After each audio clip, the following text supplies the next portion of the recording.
Today I'm working on 2002 Duramax with a hard start issue, and I'm just going to run through pretty common process for diagnosing this, but for some reason it's overlooked a lot. Obviously the first thing is start off with scanning. You can see from this freeze frame information here that we were cranking at about just under 200 RPM. If we scan down here, we'll see we're only building about 8.2 megapascals. We're probably somewhere roughly around 1200 psi when it's asking for 38 megapascals. So way low, not enough to start. We got to get a little bit over 2000 before the injectors will actually operate. And yeah, that is the starting point for this diagnosis. We verified that. Now the next thing I wanted to show in here, which I believe I did a capture when this truck was running. Let's bring this back up. That'll be it, 2002. So one of the things, a big misconception here with any common rail, whether it's a Duramax or anything, is people always say, you know, it goes hand in hand with other failures. If you're familiar with these trucks, the LB7 from 2001 to 2004, white smoke at idle was a common issue. Hard starting, not as much, but people always wanted to group those together, that you'd have to have one to have the other, which isn't true. So what we're going to do is actually go down here and take a look at the balance rate. GM specs plus or minus 4. When this truck was running in gear or out, it never went over 4. The furthest out we had was, yeah, that negative 2.2 on cylinder 3. But no issue there with balance at all. And actually, if we go back and take a look here, actual on time of the injectors, which is very important, you can see there's number 3 that's down a bit. Actually, some of these injectors are a little bit actually high. We generally want to go around the 0.40 on a good set of injectors. But if we get below 3 or down to, or sorry, 0.30, or if we get down to into the 0.2 range, then we're into an overfueling situation, and that's generally what you're going to find with those white exhaust smoke trucks, that just when you pull up to a stop sign and is idle there for a minute and starts chugging white and clears up when you take off. So but in this case, I would not condemn any injectors from looking at this. Everything looks fairly balanced. When the truck was running, it sounded pretty good, though again it did have trouble building pressure. And telltale sign is the actual fuel pressure regulator, or MPROP as Bosch calls it, is only, let's see, we're down at 28, so it is working pretty hard just to maintain idle pressure. I think if I commanded it to 160 megapascals at idle, I was only able to get about 85. And that leads us to an issue in the fuel system, whether it's a supply issue or in the high pressure system, a leak. That's what we'll find out next. With any diesel, starting aid is always something not to overlook. In the case of this truck, they have both glow plugs and an intake air heater, which goes away in the LOI but comes back in the LBZ. And it's important to check this because you can have all the glow plugs burn out. They don't just usually go all at once, but because of this intake air heater, it can actually hide the issue with the glow plugs until it gets to sub-zero temperatures, and or the relay for the heater itself fails, and then it is a real hard truck to start when it gets cold. But in this case, everything looks good with the amperage draw. both the glow plugs and intake air heater. So no concern there, but definitely something to keep in mind because the computer does not monitor for this, so there's no codes in the system, obviously not on this truck, but you can get trucks where you have all 8 glow plugs burnt out and you'll have no code because they don't start to monitor individual injector circuit, or sorry, glow plug circuits until the LLY trucks in the second half of 2004. So something else to keep in mind on these, but this one is looks good. So to start off with, we're going to look at the supply side of things. The fuel filter assembly can cause issue. You can develop leaks anywhere from the hand primer to internal valves to the water drain itself, which this truck did have. It was leaking at the bottom. When we put in clear line, we were seeing air entering the system. One of the other things we want to check for vacuum right here at this valve. That is after the filter, between the filter and the high pressure pump, and that will show if there's any restriction back to the tank.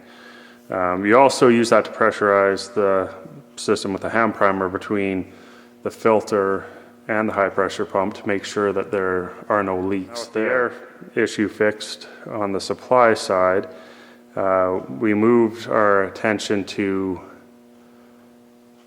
the high pressure system and checking return flow. Let's give a bit wider shot here. So this is a little bit more complex on an LB7 opposed to the later LLYs, LBZ, LMMs. You actually have to take off some banjo fittings. You got to dig into it a little bit more. So basically how this test works, we separate all the returns. This is the passenger side head. This is the pump return here. And this is the driver side head, all separated. Also down here, I'll give you a shot of that in a sec. There is a large banjo bolt that screws into the blow-off valve for the system, pressure relief valve, so that nothing gets overpressurized and you have a much larger failure.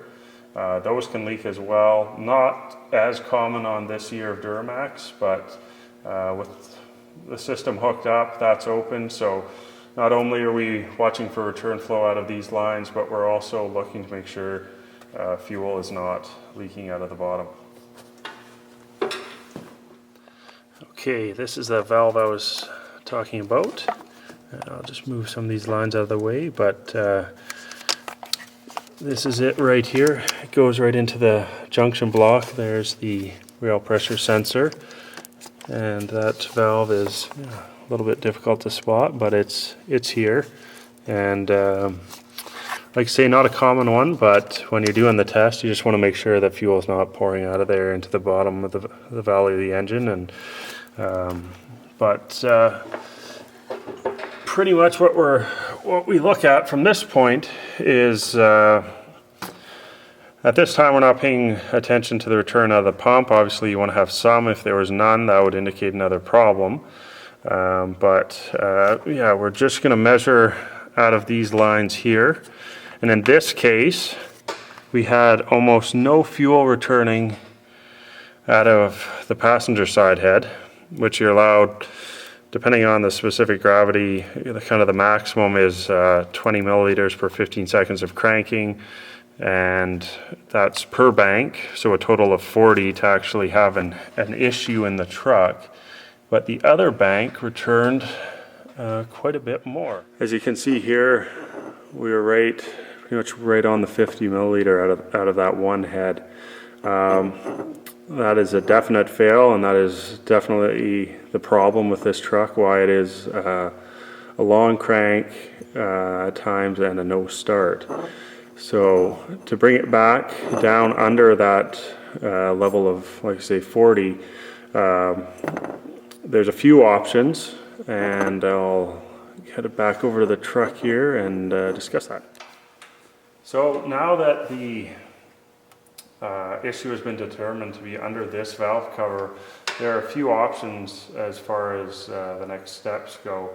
One is obviously pull it and change all 4 injectors on that bank.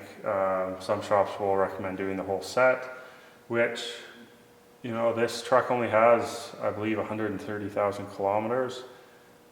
Yes, contamination can ruin injectors at any mileage. I've seen it on brand new trucks with less than 100, but I guess it's at the age of these trucks, a cost also comes into play. It's a fairly expensive job. So to get the truck running, you could change the set on this side. It's a good idea because you don't want to have to go under there again. It can be anywhere from 5 to 6 hours per bank. So there's the old method that GM service information talks about that I'm pretty sure no one does anymore, is to pull the valve covers off, both the upper and lower, remove the return rail, reattach the high pressure lines, and to then crank the engine, which involves putting all the fuel lines back on, the supply lines here in the back as well, and measuring the return flow out of each injector to determine which one is faulty. Very labor intensive and really just not worth the effort. Probably more a simpler way of approaching it, if someone did not want to change all 4, is to pull the injectors and have them bench tested, because one of the issues that can occur is when you pull these lines off, you can actually put enough strain on the inlet connector of the injector that it will loosen off slightly and cause a leak, and then you'll end up with a dilution issue of the engine oil. So it's a little tricky game to play by not replacing them all, but if you are going to go that route, they can be bench tested, and then you can know for sure that the delivery and return are acceptable, and that you have no leaks. But in this case, we're going to be changing the whole set on this bank for the time being, because realistically there's not much shared between the 2 banks as far as labor goes. You're just got to drain the coolant in both cases. Well, you don't need to on the other bank, but it's a good idea in case one of the sleeves come up. The reason I'm covering this test is because it's a very important one. The return flow test is overlooked on all vehicles, whether it's Cummins or the Duramax, even other applications like Sprinters and Jeeps and Volkswagens. There's a lot of people out there that aren't aware of the test, even though, you know, we're in 2015 now. These vehicles have been out since late 2000, so you know, a 14-year-old vehicle, it's a fairly common procedure we do all the time, weekly on the new vehicles, and like I say, it applies to all the common rail. Maybe outside of the 6.4 Fords, it's not usually as a common procedure, because they're a little bit more, they have a little bit more of a catastrophic failure when they have a fuel system issue than the Bosch systems we see on the Duramax and Dodge. But yeah, that's about it for this time. Thanks for watching.